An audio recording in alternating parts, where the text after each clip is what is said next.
Começa agora um programa que traz tudo sobre o livro mais lido em todos os tempos. Apresentamos O Som do Livro.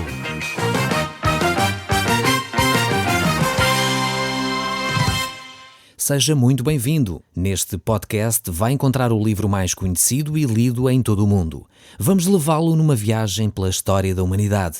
Este é um audiolivro para si, para a sua família e sociedade em geral. Contextualização e comentários de Paulo Chaveiro. Caro amigo, nós estamos agora no capítulo 4 do segundo livro de Samuel. Temos aqui este cenário: o povo de Israel, depois da morte de Saul e Jonatas, entrou numa crise terrível. Muitas pessoas perderam, a esperança da vida, e houve um general, Abner, que desencadeou então uma guerra civil na nação de Israel.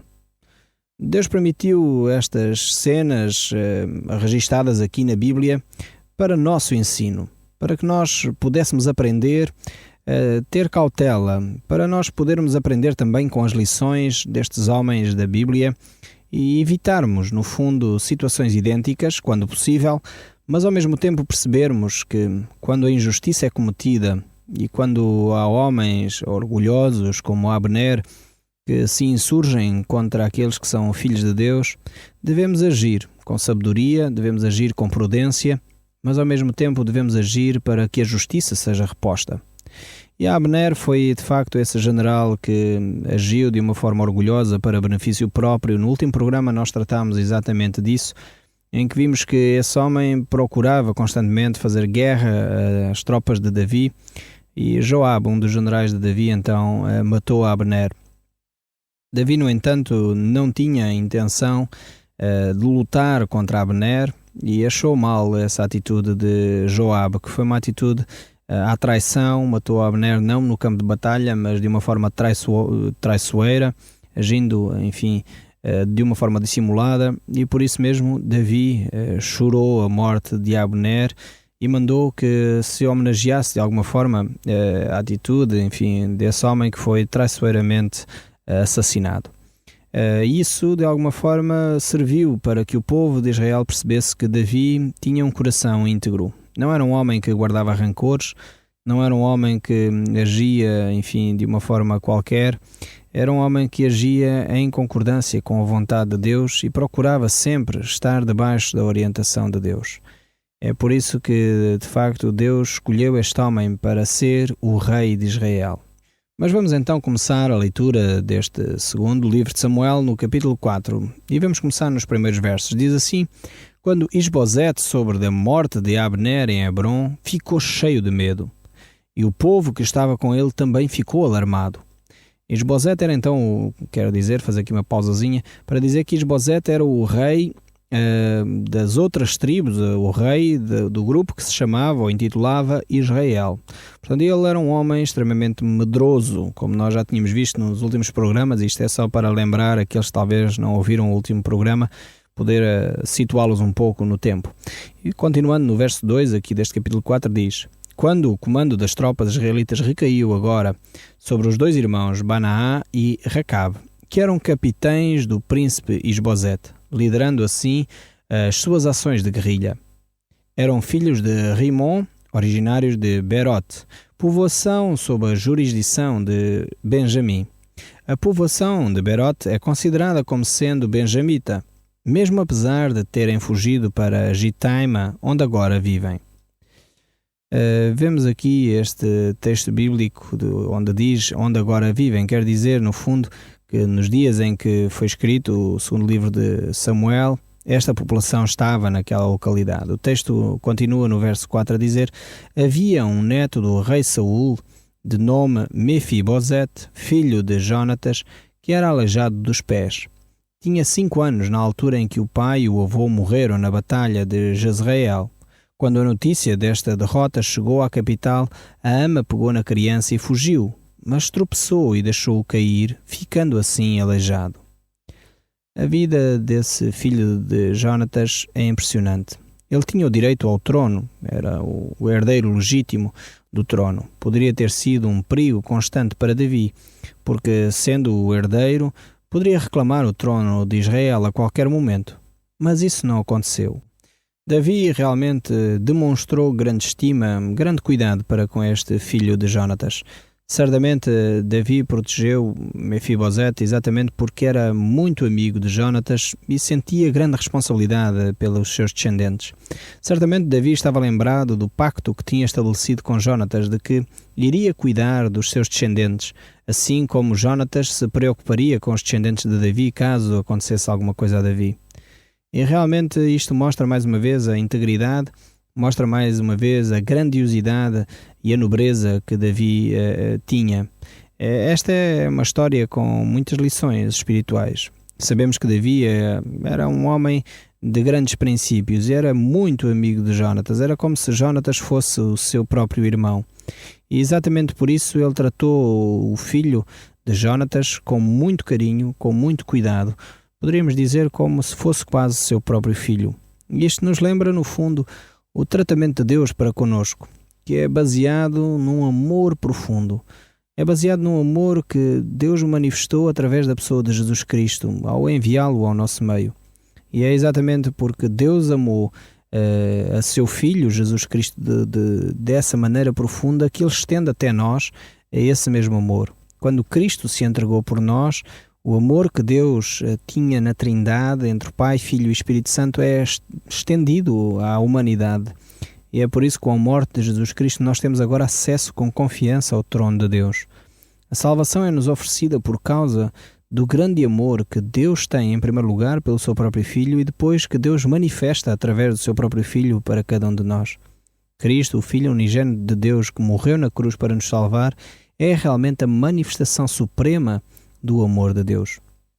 E Davi, então, aqui neste cenário, manifesta também um amor profundo para com Mefibosete, que é filho de Jonatas, exatamente pela relação profunda de amizade que ele tinha para com Jonatas. Ele não conhecia esta criança, Davi não sabia quem ele era, não sabia se ele teria ou não, muitos atributos, mas, no entanto, porque ele tinha uma relação profunda com Jonatas, ele decidiu cuidar desta criança. É por isso mesmo que o nome de Cristo também nos faz ter acesso com confiança ao trono de Deus. Quando nós nos dirigimos a Deus e o fazemos em nome de Cristo, então temos de facto essa possibilidade, porque a relação entre o Pai e o Filho é estreita. E quando Jesus nos manifesta o seu amor para connosco, então nós somos aproximados de Deus Pai, e assim também dessa forma, assim como Mefibosete se aproximou de Davi. O escritor de Hebreus diz: porque a palavra de Deus é viva e eficaz e mais cortante do que qualquer espada de 2 gumes, e penetra até ao ponto de dividir a alma e o espírito, juntas e medulas, é apta para discernir os pensamentos e os propósitos do coração. E não há criatura que não seja manifesta na sua presença, pelo contrário, todas as coisas estão descobertas e patentes aos olhos daquele que temos de prestar contas. Temos, pois, a Jesus Cristo, Filho de Deus, como grande sumo sacerdote que penetrou nos céus. Conservemos firme a nossa confissão, porque não temos sumo sacerdote que não possa compadecer-se das nossas fraquezas. Antes foi ele tentado em todas as coisas, à nossa semelhança, mas sem pecado. Acheguemo-nos, portanto, confiadamente junto ao trono da graça, a fim de recebermos misericórdia e acharmos graça para socorro em ocasião oportuna. Este é de facto um texto que revela o amor que Deus tem para com o Pai e, como consequência, Ele estende a si e a mim. Temos por isso acesso com confiança ao trono de Deus, pela relação que desenvolvemos com Cristo e pela relação que Cristo tem com o Pai. Assim como Jonatas tinha uma relação íntima com Davi, por causa dessa relação entre Jonatas e Davi, Davi então vai estender a sua graça, a sua bondade como rei, esta criança que tinha uma deficiência, mas ele vai acarinhá-la por causa da amizade que ele tinha com Jonatas. O texto bíblico continua então no verso 5 deste capítulo 4 do livro de 2 Samuel. Recabe e Baná chegaram à casa de Isbosete certo dia. Estava o sol a pino e ele passava pelo sono. Dirigiram-se à cozinha como se fosse buscar um saco de trigo, mas entrando no quarto assassinaram-no. Cortaram-lhe a cabeça e fugiram com ela através do deserto durante essa noite toda para virem apresentá-la a Davi em Hebrom. Aqui tens a cabeça de Isbosete, exclamaram. o filho do teu inimigo Saul, que tentou matar-te, hoje o Senhor vingou-te de Saul e de toda a sua família. É preciso só fazer aqui uma pequena pausazita para esclarecer que aqui estamos a falar de personagens distintas. Ainda há pouco estávamos a falar de Mefibosete, que é filho de Jonatas, e agora este texto está a relatar de Isbosete, que é filho de Saul, portanto irmão de Jonatas, e que estava a governar a nação de Israel naquela altura. Mas o texto bíblico então continua: estes dois homens mataram o rei de Israel e vêm trazer a notícia a Davi. Mas Davi responde a estes homens: juro diante do Senhor que sempre me salvou dos meus inimigos, que quando alguém me disse Saul morreu, pensando dar-me boas notícias, eu matei-o. Esta é a forma como eu recompensarei as suas supostas boas notícias que me trazia. E desta vez, com muito mais razão, farei o mesmo a gente malvada que matou um homem bom na sua própria casa, na sua própria cama. E não exigiria eu, por consequência, as vossas próprias vidas? Vemos aqui mais uma vez que Davi não fica satisfeito com este tipo de notícias. Davi confiava inteiramente em Deus para a sua defesa pessoal. Ele não se sentia minimamente ameaçado com Isbosete, com Saul, com seja quem for. Ele estava perfeitamente consciente da sua caminhada. E por essa razão, ele não sentia nem inveja, nem ameaça, nem qualquer outro sentimento em relação a estes homens que o rodeavam. Antes, pelo contrário, ele respeitava muito a autoridade daqueles que tinham sido colocados por Deus nesses lugares, como Saul, por isso ele nunca levantou a sua mão contra Saul. Ao mesmo tempo, Isbosete, era rei em Israel, tinha sido nomeado para esse cargo, ainda que não ungido por Deus para tal, mas ele não se atrevia a levantar a sua mão contra ele.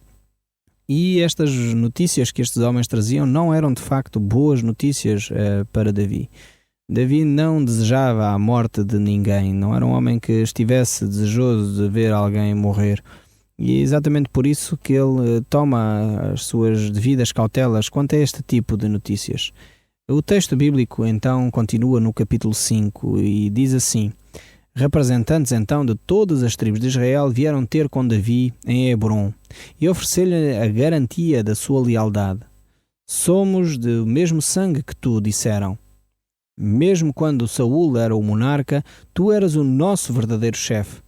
Foi o Senhor mesmo quem disse que deverias ser o pastor e guia do seu povo. Então Davi fez um pacto diante do Senhor com os líderes de Israel ali em Hebrom e eles coroaram-no rei de Israel. Davi já era rei de Judá havia 7 anos, desde a idade de 30 anos. Portanto, governou por 33 anos em Jerusalém, como soberano, tanto em Israel como em Judá. Ao todo do seu reinado foi de 40 anos. Finalmente agora Davi é consagrado rei sobre a nação de Israel e Judá. Ele tinha sido ungido para isso há muitos anos atrás por Samuel. Passaram muitos anos desde a sua unção até à sua tomada de posse. E neste texto aqui nós vemos que finalmente ele tomou a posse daquilo que Deus havia prometido. Muitas vezes acontece assim. Deus nos chama para uma determinada obra, Deus promete as suas bênçãos, mas passa tempo até que chega o momento de concretizar realmente aquilo que Deus havia prometido. Não sei se você está lembrado do caso de Abraão, que é considerado o pai da fé. A razão pela qual Abraão é considerado o pai da fé é que Deus havia prometido um filho a Abraão e passaram 25 anos até que esse filho de facto nasceu. E Abraão manteve-se firme na promessa que Deus lhe havia dado. Manteve-se fiel, sabendo que se Deus prometeu, Deus iria realizar essa promessa. Assim vemos aqui Davi também, um homem de fé, um homem dedicado àquilo que Deus havia dito. E se Deus disse que ele iria ser rei em Israel, então era uma questão de tempo. Deus iria concretizar aquilo que Deus tinha dito. Era bom que você e eu pudéssemos desenvolver uma fé deste tipo. Uma fé que espera o tempo de Deus, que não procura dar ajudas a Deus. Às vezes nós pensamos assim, olha, Deus disse-me que Ele vai-me dar este ministério, que Ele vai-me resolver este problema, e então eu vou dar uma ajudinha a Deus. E tentamos nós próprios dar um jeito aqui e ali, com os nossos contactos, resolver isto e aquilo, para ver se o tempo de Deus é acelerado, para ver se a coisa acontece mais cedo. Infelizmente, quando nós fazemos isso, só estragamos. Infelizmente, quando nós tentamos dar uma ajuda a Deus, de facto fazemos mais estragos do que benefícios. É importante nós aguardarmos o tempo de Deus no cumprimento da sua promessa. O texto bíblico continua, no verso 6 diz: Davi então decidiu levar as suas tropas até Jerusalém para combater contra os jebuseus que ali viviam. Nunca entrarás aqui, tinham dito eles. Até os nossos cegos e coxos poderiam enfrentar-te, porque pensavam eles que estavam muito seguros. No entanto, Davi e os seus homens derrotaram-nos e capturaram a fortaleza de Sião, que agora é chamada a cidade de Davi. Quando o mensageiro insultuoso dos defensores da cidade havia chegado ao conhecimento de Davi, este dissera aos seus soldados: Subam através do túnel de abastecimento de água à cidade e destruam esses tais cegos e coxos que eu aborreço. E esta é a origem da dita atual de que nem cego nem coxo entrará aí. Davi estabeleceu-se na fortaleza de Sião, por isso passou a chamar-se Cidade de Davi. Então, começando no velho bairro da cidade chamado Milo, empreendeu uma série de construções em direção ao norte até ao atual centro da cidade. Assim, Davi se foi tornando cada vez mais forte, porque o Senhor Deus dos céus estava com ele. Aqui vemos Davi numa das suas grandes conquistas, a conquista da cidade de Jerusalém. Era esta cidade que pertencia a este povo, os jebuseus. É possível que antes dos jebuseus habitarem em Sião, vivia aqui um povo que recebia de Deus alguma revelação. Por isso foi aqui que Melquisedeque, rei de Salém, sacerdote de Deus Altíssimo, abençoou Abraão. Não sei se está lembrado deste episódio. Os homens de Jerusalém e os jebuseus não queriam que Davi entrasse na cidade de forma nenhuma e tentaram humilhar Davi, menosprezando e desvalorizando, no fundo, o seu exército. Pensavam eles que estavam seguros, que de facto Jerusalém era uma cidade impenetrável. E na realidade não foi bem assim. Rapidamente Davi conseguiu alcançar essa cidade e conquistá-la de uma forma tremenda. Jerusalém de facto tornou-se o centro e a capital da nação de Israel. E foi também em Jerusalém que Cristo esteve muitas vezes durante a sua própria vida. Foi lá que ele entrou de uma forma triunfal como rei e o povo aclamava: bendito aquele que vem em nome do Senhor. Jerusalém é de facto chamada a cidade de Davi, ainda hoje é reconhecida como tal. E no verso 10 ela mostra-nos que Davi foi o primeiro grande rei de Israel a viver naquele lugar. Quando os israelitas rejeitaram Deus e pediram para si um rei, Deus atendeu a esse povo e deu-lhes de facto um rei como eles pretendiam. Esse primeiro monarca que quis fazer a sua própria vontade foi então desobediente a Deus e Deus o rejeitou. Então Deus deu-lhes um segundo rei, uma segunda oportunidade, e esse rei foi Davi. Era um homem realmente com o coração segundo o coração de Deus. Mas o texto bíblico não para por aqui e o verso 11 ainda nos diz: o rei Irão de Tiro mandou muita madeira de cedro, carpinteiros e pedreiros para a construção de um palácio para Davi. Este deu-se conta da razão porque o Senhor o tinha feito rei e tinha abençoado tanto as suas ações. Era porque Deus queria fazer muitos benefícios a Israel e ao seu povo eleito. Davi então reconhece agora a sua posição, reconhece que ele está ali para abençoar a nação de Israel, não para benefício próprio, não para tomar, um benefício pessoal e individual, mas para abençoar a nação de Israel. E Deus agora estava a confirmar, não só em Israel, como nos reis vizinhos, a presença de Deus a agir em Davi e confirmando assim o reino de Davi na sua própria nação. O verso 17 ainda diz: quando os filisteus ouviram que Davi tinha sido coroado rei de Israel, tentaram atacá-lo. Mas Davi foi avisado disso e preparou a sua posição na fortaleza. Os filisteus chegaram e espalharam-se pelo vale de Refaim. Davi perguntou ao Senhor: deverei sair e travar luta contra eles? Entregar-me-os-ás nas mãos?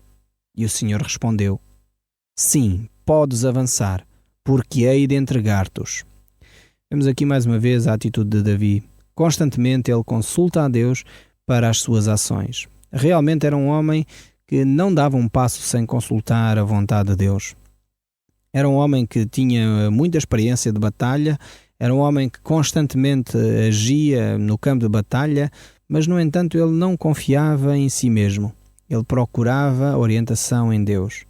E por essa mesma razão, a sua dependência de Deus era tal que Deus estava com ele abençoando as suas ações.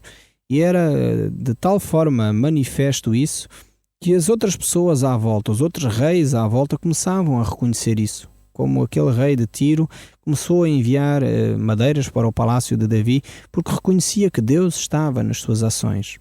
Assim, estes filisteus agora estavam a tentar aniquilar Davi, e ele consulta a Deus para saber o que deve fazer.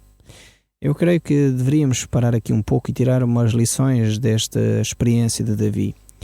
Você, quando tem que dar um passo na sua vida, seja ele importante ou menos importante, quando você tem de fazer um projeto, consulta a Deus para saber o que deve fazer?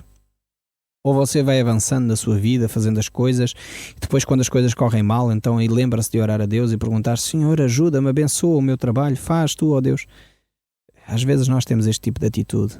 Avançamos, fazemos o que bem nos apetece e queremos fazer e não perguntamos nada a Deus, e quando as coisas começam a correr mal, então aí ficamos preocupados e dizemos: ó Deus, abençoa aqui este meu trabalho.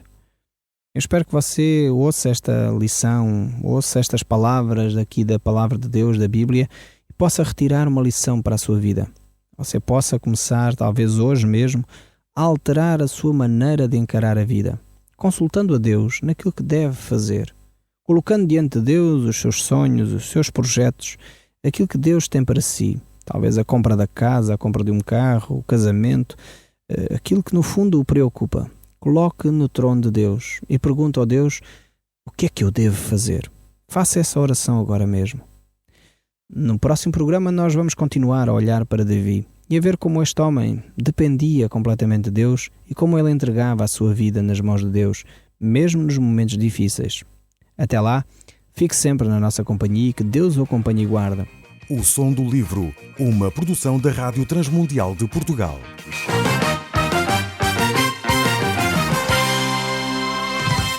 RTM. Conhece todos os nossos programas em rtmportugal.org. Uma produção da Rádio Transmundial de Portugal.